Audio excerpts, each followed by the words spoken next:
अभिषेक सरांनी कोजात हा टायटल अतिशय एकदम म्हणजे काळ्या धाग्यातून पांढरा धागा कसा वर येतो त्यातून असा निवडलाय. पण याबद्दल काय सांगाल सर तुम्ही मला? सर, कोजात हे आपण 2022 साली लिहिलेलं पुस्तक आहे. बरं.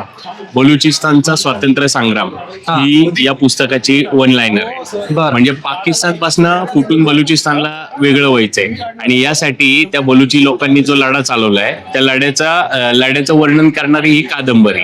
बरं. पण या लढ्याला म्हणजे या कोजातला मराठीतच सुद्धा आहे बरं का.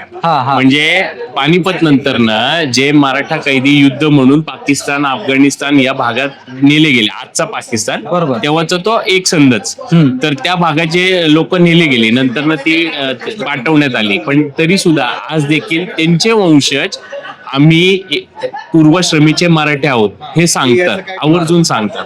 त्या लोकांना आज बुक्ती मराठा म्हणून ओळखलं जातं.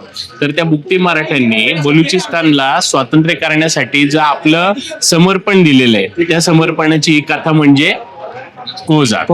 बरोबर. सध्या तुम्ही धुरंधर पिक्चर ट्रेंडिंग चालू आहे. हा, जो अक्षय खन्नाचं जे कॅरेक्टर आहे ते ओरिजिनल कॅरेक्टर आहे. त्याची जी लॅरी वगैरे पाकिस्तान ह्या ज्या गोष्टी आहेत या सगळ्या गोष्टी या तुम्हाला या कोजात मध्ये बघायला मिळतील. म्हणजे आज आपल्या पोटार्थी भारतातून लोक मुंबईमध्ये येतात. त्याच पद्धतीने बलुचिस्तानात कुठल्याही प्रकारचा व्यवसाय उद्योग काही नसल्यामुळं ती बलुची लोक कराचीतल्या लॅरी त्या झोपडपट्टीमध्ये येतात आणि त्या लॅरीमध्ये बऱ्यापैकी बलुची लोकांचा जमाव आहे आणि तिथं भरपूर मोठ्या घडामोडी घडतात. तर आपल्या या कोजात स्टोरीचा जो नायक आहे त्याचं नावच कोजात आहे. तर तो सुद्धा त्या लॅरीमध्ये जातो. उजेर, बलोच वगैरे ही जी आज नावं तुम्ही ऐकताय ही नावं सगळी खरी आहेत आणि त्या सगळ्या खऱ्या नावांसोबत आपलं हे पात्र संवाद साधतं. आणि यात इंडियन इंटेलिजन्सचा पण किती मोठा हात आहे ते तुम्हाला त्या स्टोरी वाचले की कळेल. बरोबर. कोजात मधून तुम्ही काय संदेश द्याल पण वाचकांना? कोजात मधून संदेश द्यायचा झालं तर म्हणजे आपल्या वाचनाला कुठल्याही प्रकारची चौकट सीमा ही नसली पाहिजे. म्हणजे प्रत्येक घडणाऱ्या गोष्टीला इतिहास आहे.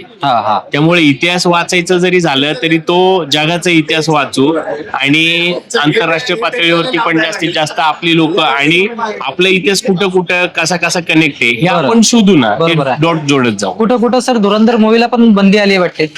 धुरंधर मूवीला आता तुम्ही युट्यूब जर बलुचिस्तान मधले काही युट्यूब चॅनल बघत असाल किंवा पाकिस्तानातले काही युट्यूब चॅनल बघत असाल तर धुरंधर मूवी कसं खोटे असं सांगितलं जातं. पण सर, लॅरीची परिस्थिती आज सुद्धा तशीच आहे जशी त्या पिक्चर मध्ये दाखवली गेलेली आहे आणि जशीच्या तशी आपण आपल्या कोजात मध्ये सुद्धा लिहिलेली. बरोबर आहे. म्हणजे कोजात बघायच्या आधी तर मला असं वाटते आपलं धुरंधर बघायच्या आधी तर मला असं वाटते कोजात वाचूनच धुरंधर बघायला जावं. म्हणजे तुम्ही जर धुरंधर वाचून तुम्ही जर कोजात वाचून धुरंधर बघायला जर गेलात तर कदाचित तुम्हाला धुरंधर कमी आवडेल हे मी खात्रीने सांगू शकतो. नक्कीच. धन्यवाद.